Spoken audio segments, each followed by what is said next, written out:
Entonces hablaba de esas lesiones, ¿no? Y si no fallece el sujeto, como el caso también del infarto cardíaco, muchas veces, por no decir en todos los otros casos, se queda con alguna deficiencia que es permanente también, y lo único que queda es la rehabilitación después. Más de ustedes deben tener de repente algún pariente, algún conocido por ahí que le da un derrame cerebral a una persona anciana y que ha tenido algún problema de secuela, clásicamente. Entonces, eso no es lo de la clase, ¿no? Lesión hipóxica habla exactamente, propiamente de problemas de concentración de oxígeno, y de isquemia ya sabemos que es el equivalente también a la privación prácticamente de la circulación. Una hipoxia provoca un aporte energético insuficiente, lógico, ¿no? No sabemos nosotros que no hay ninguna célula del organismo que no funcione a base del oxígeno, que es el principal combustible, o uno de los principales. La reserva metabólica de las neuronas son muy sensibles. Se dice que cuando una célula es mucho más especializada, más exquisita es en sus requerimientos, y la neurona cumple exactamente con eso también.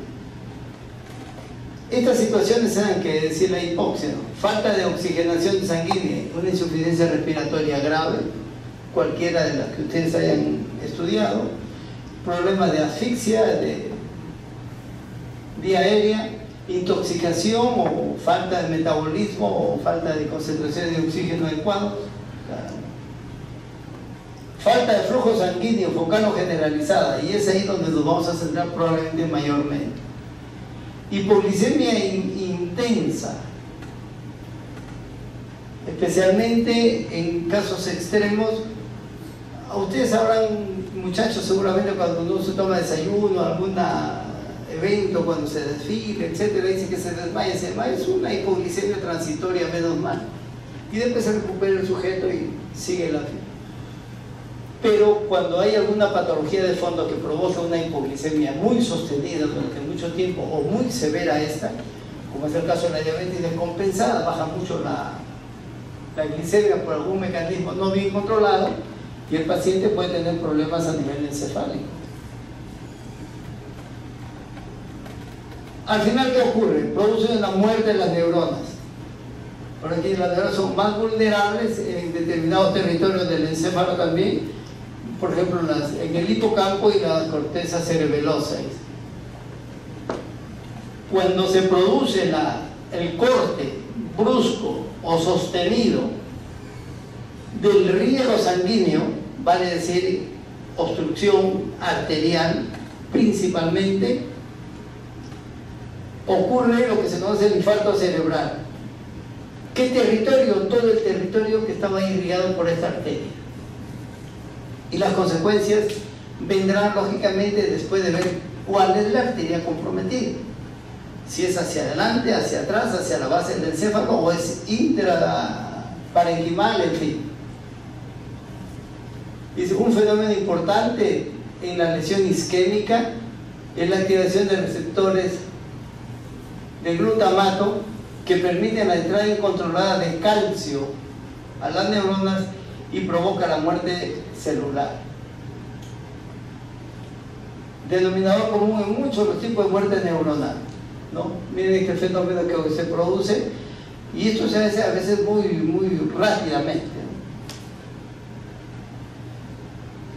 Ahora sí, a las enfermedades cerebrales, cerebrovasculares, llámese infarto o hemorragia, pero lo más frecuente son los infartos, es la causa más frecuente de muerte en los países occidentales.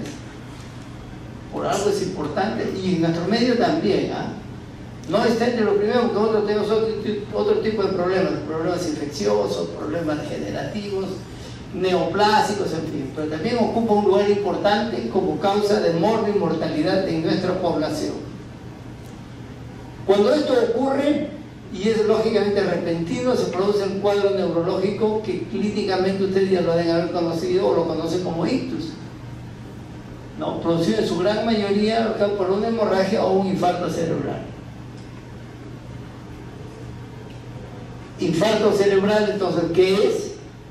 Es la lesión del encéfalo, muchas veces con muerte del tejido por cese del aporte circulatorio del territorio encefálico. Y es fácil corregir que si hay lesión encefálica, destrucción o necrosis del tejido, lógicamente va a haber una debilidad motora o sensorial o sensitiva o cognitiva de acuerdo al territorio comprometido. Eso está fácil de entender.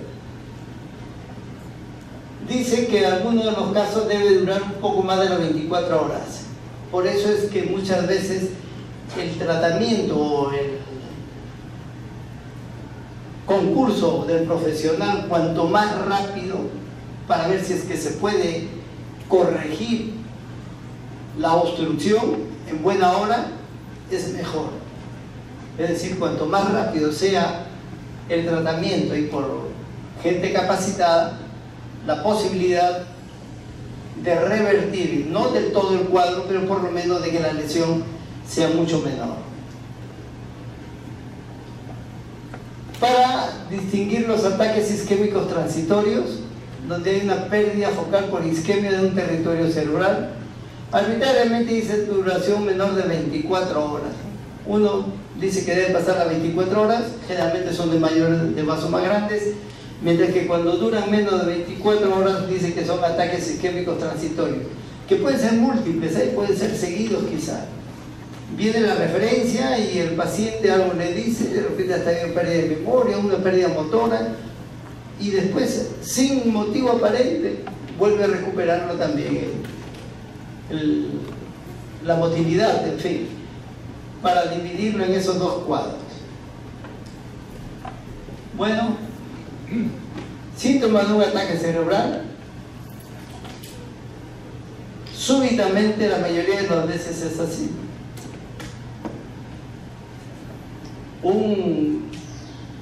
Debilidad o adormecimiento en alguna parte del cuerpo, confusión, debilidad para hablar o entender.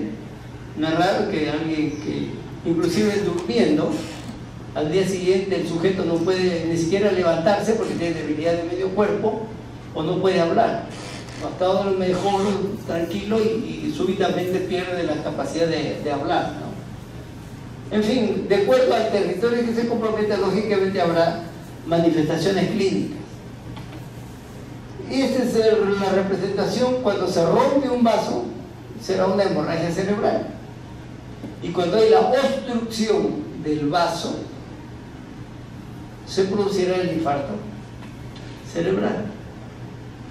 ¿De qué depende fundamentalmente entonces las características clínicas o lo que vaya a aprender el paciente? De la arteria o del vaso comprometido y de la extensión, lógicamente, que éste tenga. No es lo mismo que comprometa la arteria basilar, por ejemplo, a que comprometa de repente una perforante de arriba de la corteza. Fácil también corregir eso, ¿verdad?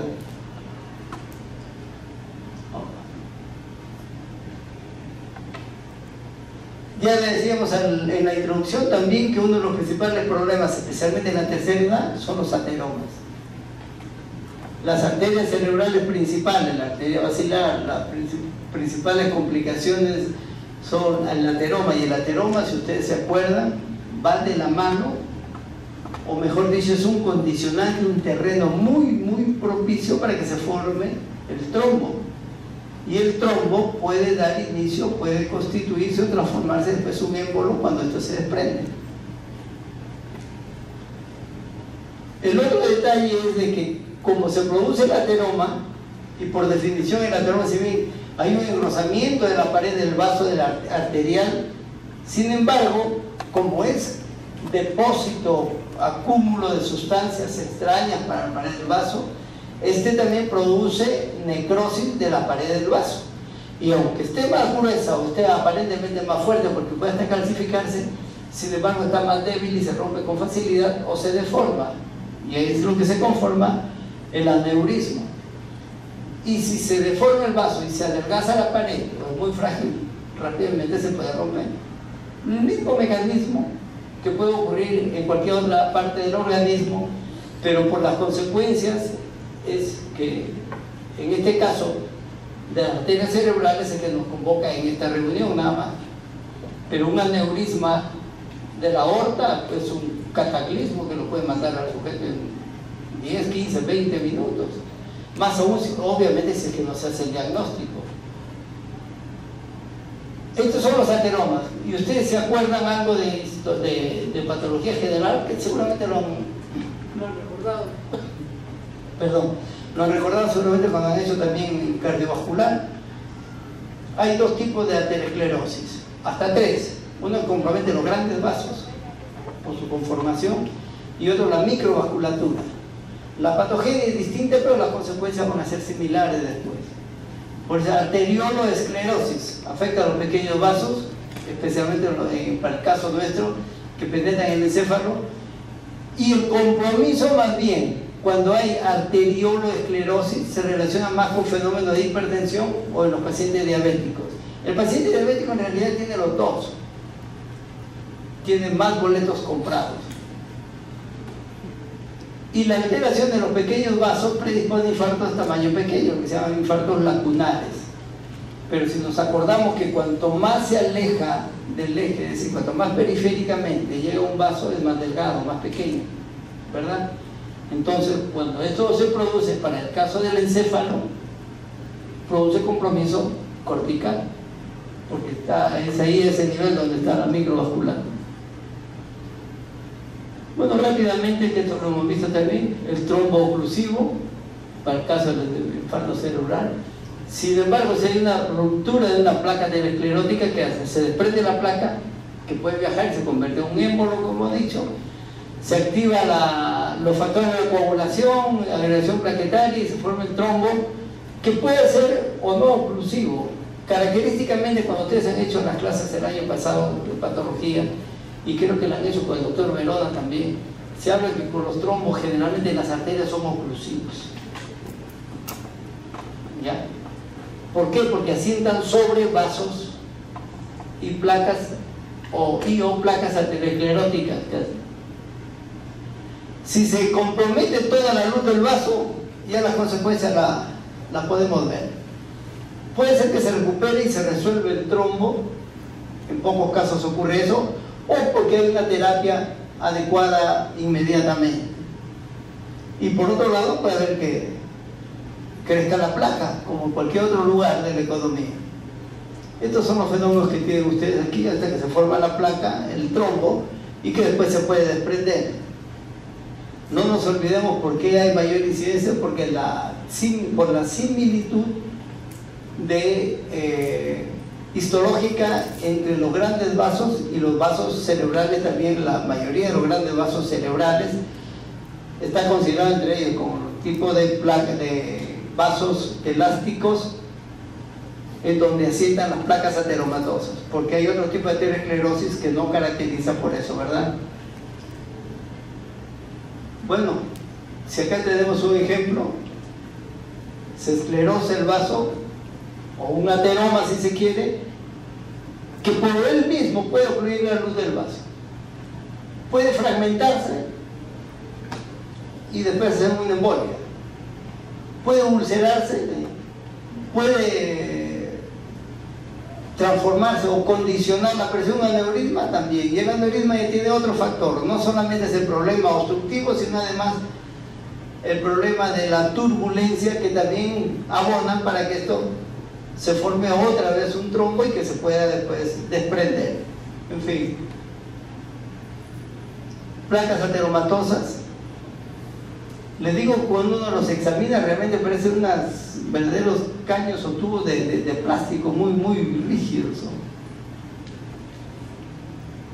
Y el ictus es frecuente en la población en general, dice. Afecta a un 2 por 1000 de la población general, sobre todo en la tercera edad, ya lo hemos dicho. El diagnóstico clínico se define como instauración brusca de un déficit neurológico focal. Obviamente que hay que descartar cualquier posibilidad traumática primero, aparentemente de una aparición espontánea, y que puede llegar a producir la muerte, y de hecho ocurre. Por eso es trascendente estos fenómenos, y la acción, en caso de que la requiera del médico, tiene que ser lo más pronto posible. Las causas para el caso del ictus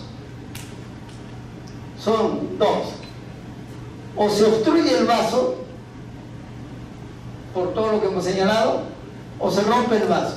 En un caso se irá hacia un infarto y en el otro caso hacia una hemorragia. Acá tiene usted la relación, puede variar poco entre algunos casos, de repente 80-20, 85, 88, 3, 12, 3, en fin. Pero de hecho, mucho más frecuentes son los fenómenos isquémicos que los fenómenos hemorrágicos. Sin embargo, en el común de la gente, ustedes sabrán que sí se le da un derrame cerebral. Bueno, es que la gente no tiene por qué saberlo, ¿no? Pero más propiamente nosotros tenemos que hablar de accidentes cerebrovasculares, que es como debería ser, o isquémico o hemorrágico. ¿Y por qué? Porque esa es la terapéutica, tiene que ser enfocada de otra manera. Imaginen que sea un hemorrágico y le dan anticoagulante, no van a seguir sacando al paciente, ¿no? En fin, ya ese es terreno de la parte clínica y exámenes que ustedes lo van a ver en su momento. Se dice que hay 4 tipos de ictus isquémico. Uno de grandes vasos. Cuanto más grande el vaso, lógicamente la lesión será mayor. No es de extrañar que alguien tenga y que se le muera todo un hemisferio porque se agarra una tremenda arteria. Los principales mecanismos, como siempre, los grandes vasos son embolismo y trombosis. Enfermedades de los pequeños vasos producirán microinfartos, o como decíamos, los lacunares, y se relacionan con más frecuencia con hipertensión y diabetes. Y si ustedes se acuerdan que la diabetes también tiene mucho más acentuados o arteriosclerosis más severa, más avanzadas, más extensas, entonces prácticamente el paciente diabético tiene los dos riesgos. Menos frecuentes son los infartos que se deben a obstrucción del sistema venoso. Sin embargo, pueden producirse, especialmente los senos venosos, a veces relacionados inclusive con problemas sépticos o por manipulación, de repente algún examen próximo por ahí, y una isquemia global que produce necrosis neuronal diseminada puede originar una necrosis cortical laminar más relacionada con isquemia global. ¿Cuál sería? Con problemas de tipo de baja tensiones de oxígeno fundamentalmente, ¿no? Para que pueda comprometer lógicamente de manera difusa todo el encéfalo, toda la corteza, si se quiere. Ejemplo de los vasos que puede estar comprometido, cualquiera de ellos, de acuerdo a las latitudes. En algunos lugares es más frecuente en tal o en cual lugar del sistema vascular, muchos de ellos relacionados con formación de aneurismas. Y acá tienen, miren, una trombosis en la arteria basilar. Esta es la arteria basilar. Tremendo trombo, que aquí tranquilamente, y tan es así que se ha vuelto tortuosa la arteria también. Y trombológicamente una severidad mucho mayor. Si tenemos la oportunidad de examinar o de ver, desgraciadamente, como ya lo hemos comentado también, cada día son menos las posibilidades de autopsia. Sin embargo, en muchos de los casos que se hizo autopsia hemos encontrado lesiones. Una zona hemorrágica, otra zona también hemorrágica, y de que están los encéfalos acá no es porque el paciente se salvó, ¿verdad? Esto solamente para ilustrarlos brevemente.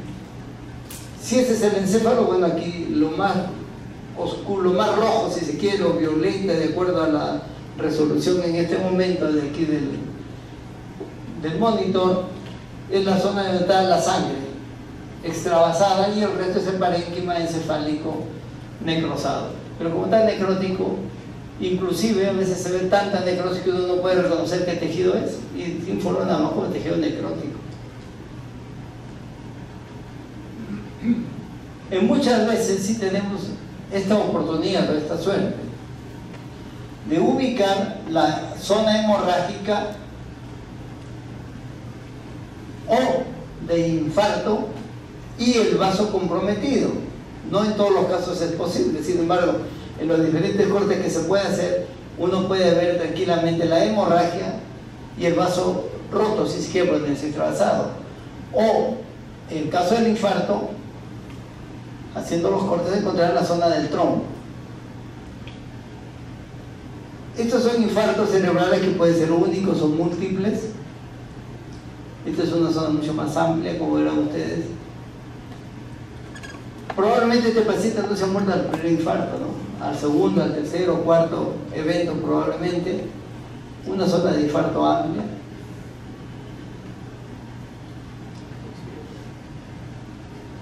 Otra zona de infarto. Si el paciente no fallece, este tejido se va a reabsorber y va a ser reemplazado después por tejido cicatricial, pero se pierde, de todas maneras se pierde, y la extensión, verán ustedes que es importante. Este caso, por ejemplo, acá tienen una zona amplia, pero en este caso el tejido estaba muy gelatinoso, si se quiere.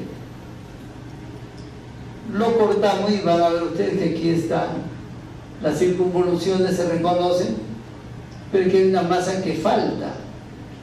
No hay hemorragia aquí. Este no es reciente, este es antiguo, este es un infarto antiguo. Es el mismo caso que tuvimos, si ustedes se dan cuenta por el número de la autopsia, y cuando ustedes han hecho anatomía o neuroanatomía han visto siempre que el encéfalo se estudia de manera comparativa, ¿no? Derecho con izquierdo. Aquí brevemente, esta es la línea media, que ustedes la conocen, el encéfalo aquí completo, y verán ustedes que esta es una línea continua que viene por acá. Sin embargo, aquí viene lo que debería ser hacia acá, que es una buena parte, se ha necrosado y se ha caído, se ha licuado, se ha liquefactado, y uno lo cae por perder una gelatina. Si esto pasa el tiempo, más meses, más años, probablemente esta zona va a estar reemplazada por tejido fibrótico. Pero como ya se perdió definitivamente, esta zona jamás se va a recuperar. El encéfalo no tiene esa propiedad, no tiene esa capacidad de regenerarse. Se habla de infartos regionales, y estos son de mayor tamaño, dejan espacios quísticos a veces, después de que se necrosa y se liquefacta, si se quiere, todo el tejido, y hay como un espacio vacío, pero si lo cortamos tiene líquido, y lógicamente, como ha habido una agresión acá, la reacción inflamatoria, que para el caso del encéfalo se llama gliosis. Los infartos cerebrales grandes pueden producir la muerte. Esto no es extraño.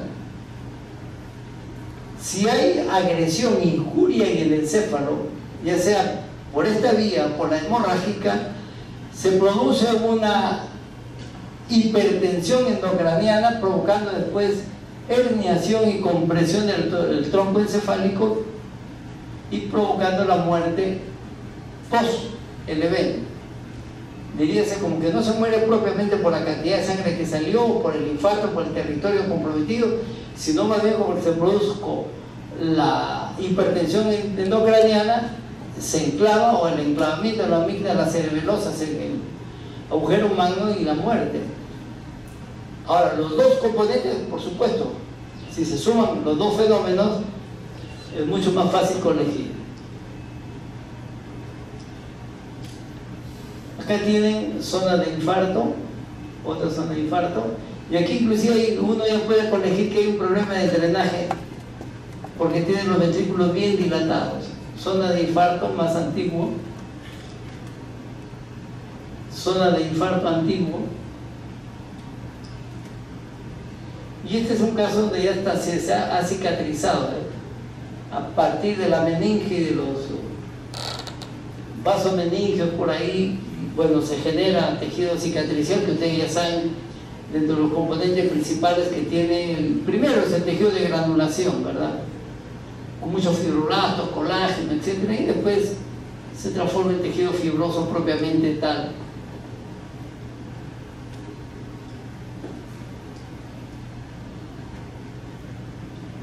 Aquí una cavidad, cuando igual en el caso que les mostré de nosotros,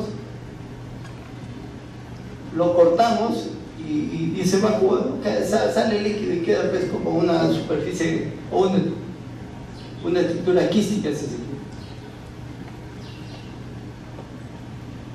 Todo lo que hemos visto hasta ahora están relacionados característicamente por vasos grandes o de buen calibre para el caso del encéfalo.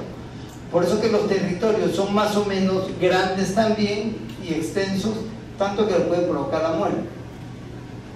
Los infartos lacunares son más pequeños, porque el lacunar diríase de laguna, ¿no?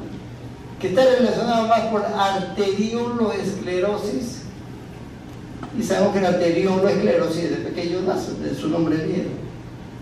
Son pequeñas zonas de infarto en forma de hendidura, pequeños, y no es raro que de repente ustedes tengan una tomografía, el paciente o no se acuerda o sencillamente nunca ha tenido manifestaciones de tipo neurológico, sin embargo tiene múltiples infartitos en la cortical que no le ha mermado mucho lógicamente y el sujeto sigue viviendo tranquilamente, pero tiene, o por el otro lado, si que ya debe dar la tercera edad o más, llegando a la cuarta de repente ya tiene atrofia cerebral también, pero ahí se ve mucho. En imágenes los especialistas saben reconocer bien estos fenómenos. Sobre todo dicen pacientes que sufren de hipertensión arterial y los diabéticos, como hemos señalado. Los mecanismos para la formación o para la calificación de ateroma, que en los casos anteriores que hemos señalado, o la arterioloesclerosis, ustedes saben que son diferentes. En este caso es una arteriosclerosis hialina. Macroscópicamente pueden ser múltiples, como les repito, y no es de extrañar que se encuentren varios en una imagen o en el encéfalo, si es que tengo la oportunidad de examinarlo, y en la historia no figura nada que hubiera tenido algún problema o algún déficit considerable desde el punto de vista neurológico.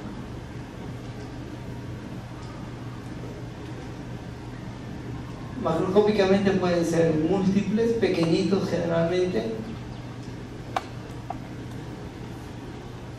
Aparecen, dicen, zonas irrigadas por ramas perforantes finas, ganglios basales, en la cápsula interna, el tálamo, la protuberancia. Aquí dice, clínicamente puede ser asintomático, lo que señalábamos, o producir desvío neurológico restringido, monoparesias, algunos que parece, que no parece, que se adormece por una u otra causa, y de repente el médico ni siquiera sospecha de ello tampoco en la primera consulta. Suelen coexistir con infartos regionales, secundarios a enfermedades de los grandes vasos, porque no hay ninguna arteriosclerosis pura, arterioloesclerosis pura, como tampoco hay ninguna arteriosclerosis pura. Son enfermedades de los grandes, de los vasos arteriales, y están comprometidos tanto los de mayor calibre como los de menor calibre, pero por mecanismos que son un poquito diferentes. Sin embargo, los dos están afectados, o los dos tipos de... Cuando se produce una necrosis laminar, es decir, diríase como una lámina completa en todo el territorio de la corteza cerebral, es más fácil que sea asociado a una falta de perfusión generalizada, porque es fácil de entender. Si se compromete una arteria, lógicamente va a ser el territorio de esa arteria.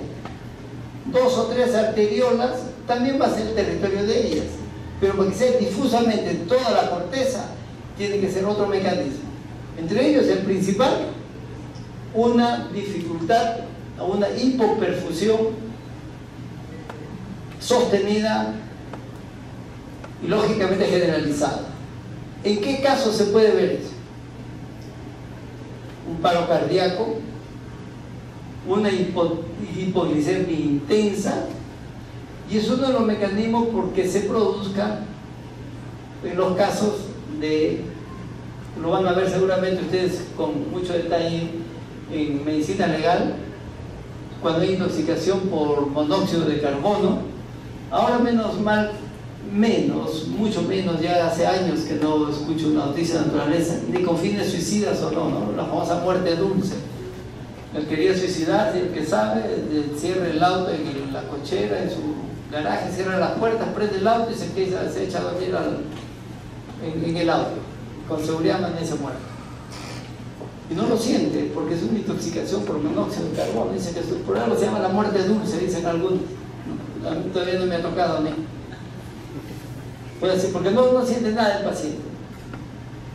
Pero, salvo accidentes, hará unos años hubo no me acuerdo, creo que venían de la sierra, en alguna parte del interior del país, y a veces hay dificultades en los tubos de escape, y esto se filtra de repente del interior del bus. La gente cuando viene a dormir tranquilamente se intoxica y se muere en su casa. Otras veces la mayoría de las veces lógicamente son accidentales. ¿Cómo lo vemos?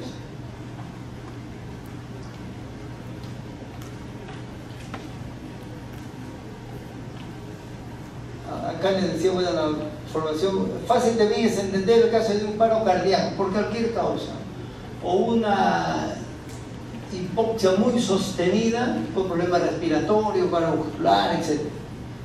Y aquí por eso le dicen necrosis difusa, ¿dónde? Fundamentalmente en la corteza, que son las partes más sensibles, si se quiere, más frágiles. Los cambios se pueden ver después de las 24 horas y se produce lesión diseminada de la corteza con muerte de la mayoría de las neuronas corticales. Si tenemos la oportunidad de examinar, verlo macroscópicamente el encéfalo, ¿qué es lo que vamos a ver? La corteza cerebral puede estar atrofiada y gran pérdida de axones se hace disminuir la sustancia blanca, aparentemente se contraen también. El encéfalo aparentemente tumefacto, las circunvoluciones ensanchadas y los surcos estrechados, haciendo similitud con los edemas.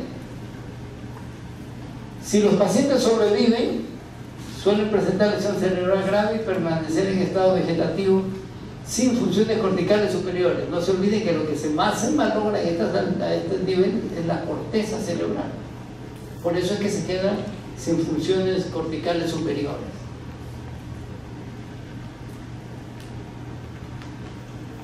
¿Qué casos hay más o menos relacionados con nuestra actividad? ¿Habrán escuchado ustedes en algún momento o habrán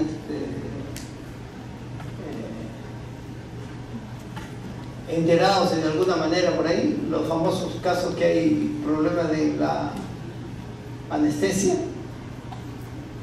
Algunos casos son estos, porque no se ventiló bien, no se oxigenó bien, algunos de los fenómenos de ahí se le puede haber escapado a alguien y se produce el estado vegetativo. El paciente termina bien con la operación, en fin, resulta que se queda en estado vegetativo o vegetal.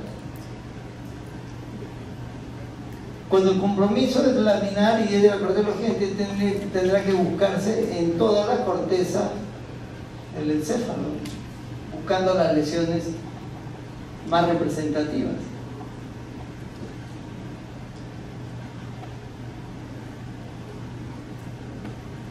Depende del momento, si es que tenemos obviamente la oportunidad de examinar el encéfalo, en ese caso tendrá que verse el momento en que se hace la necropsia o el examen del mismo. Si pasa de 24 horas, probablemente ya se instaló bien todo el cuadro y podemos ver todos los fenómenos que hay. Pero las alteraciones iniciales, modificación de las células neuronales, las neuronas rojas, que uno las puede distinguir del resto, primero con microvaporización, luego se puede una eosinofilia del citoplasma y después la pignosis y cariorexia. ¿Se acuerdan la pignosis nuclear lo que es? Es la condensación del núcleo que se vuelve un puntito y es un signo inequívoco de necrosis cerebral. En general, separa neurona lógica de necrosis neuronal. Y la cariorexis es la desintegración, la fragmentación del núcleo. Si se fragmenta el núcleo, se forma la pignosis o se malogra y se altera la membrana celular de cualquier célula, esa célula se muere. Y en este caso se cumple exactamente. Las alteraciones subagudas de más de 24 horas consisten en necrosis del tejido, que uno la puede ver. De acuerdo al momento de 3, 4, 5, 6 días, habrá mayor cantidad de macrófagos probablemente que están haciendo la baja policía, la limpieza. Puede haber proliferación vascular. ¿Por qué? Porque estamos diciendo que es un tejido que se quiere regenerar o cicatrizar, y entre las características que presenta es la proliferación vascular, para que lleguen por ahí no solamente los elementos que se van a encargar de la recolección o de la digestión del material necrótico, sino también los aportes que van a hacer ahí para el proceso cicatricial. En otras palabras, es el tejido de granulación, que es el paso siguiente a todo proceso inflamatorio.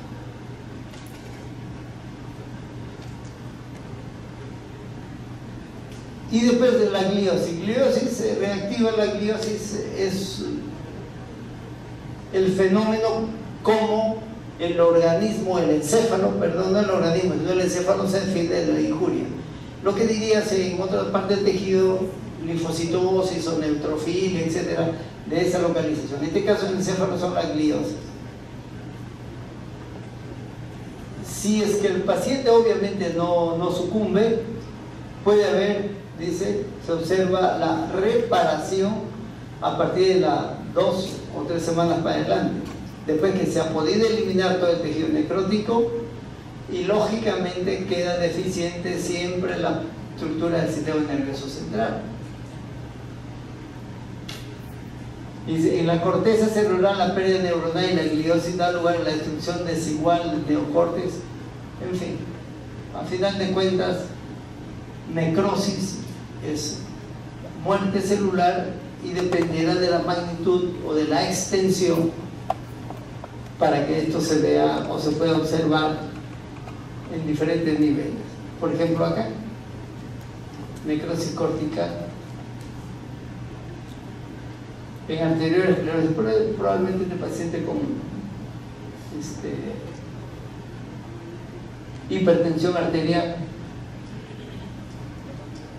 o un infarto antiguo, en fin.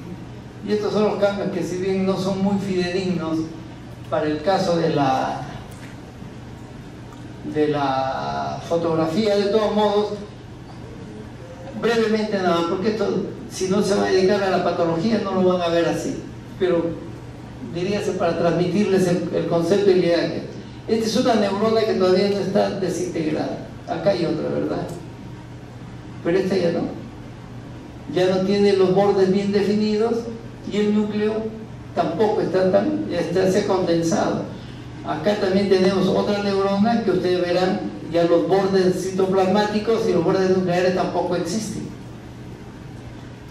Probablemente haya otra un poquito más avanzada ahí, para ilustrar nada más cómo se producen los fenómenos de la necrosis tisular: condensación de los núcleos,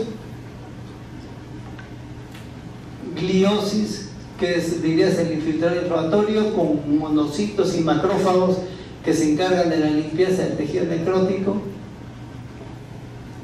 Y dependerá del momento, como les decía, para ver más o menos. Cuanto más antiguo es, probablemente haya menos celularidad y más tejido fibroso. Y cuanto menos antiguo es, lo que más va a predominar probablemente sea tejido necrótico con mucha inflamación, con mucho macrófago también, que están haciendo la función de la baja policía. Aquí, por ejemplo, algo remeda, algo queda de la corteza, sin embargo esta zona está necrótica completamente.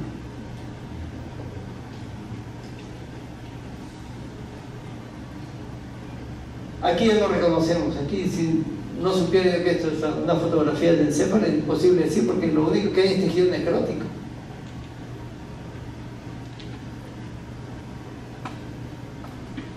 Otra vez, miren ustedes la deformación que sufren las neuronas.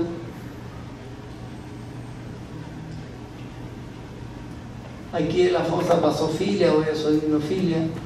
Lo que era el núcleo ahora se transforma en una masa amorfa dentro de la célula. Aquí una neurona no se ha desintegrado del todo, pero probablemente aquí había muchas de ellas. Esta de ellas queda como sombra, ya se desintegra. Otro tanto aquí, gran cantidad de macrófagos tratando de limpiar la zona.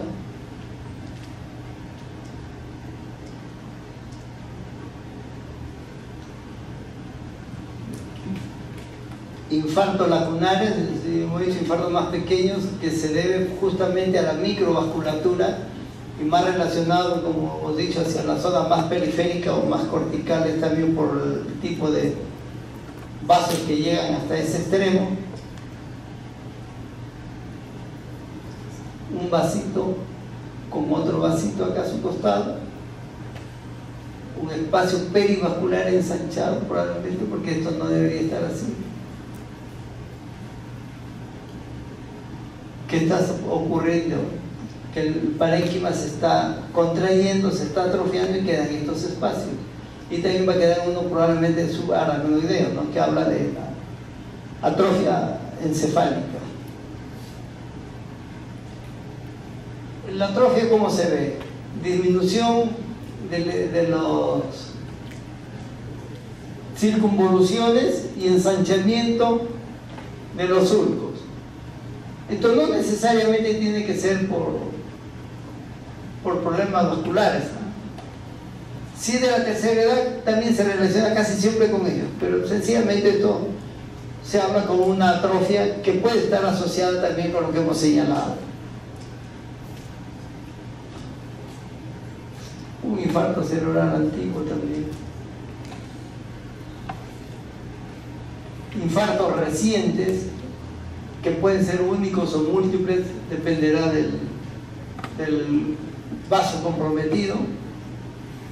Un infarto antiguo. Esta deformación ya es artificial, porque el encéfalo no es así tan deforme. Es cuestión de la fijación. No ha habido una buena fijación, pero de todas maneras sí que hay un compromiso enorme en ese hemisferio. Mire, tremendo infarto.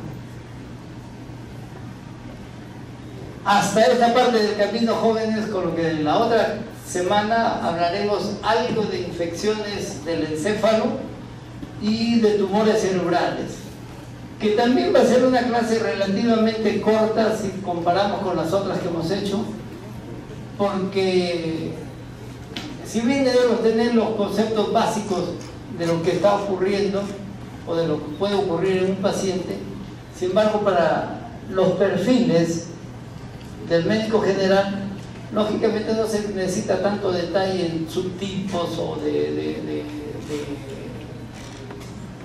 diagnósticos, diría ser medios exóticos de tal tumor, etc. Basta con que vean la imagen, si es que tienen oportunidad de verla, y que piensen en ese momento, o clínicamente piensen que es un tumor y que tienen que derivarlo a un centro especializado, ¿no? Porque obviamente a nadie se le va a ocurrir que se va a hacer un tratamiento con un médico general.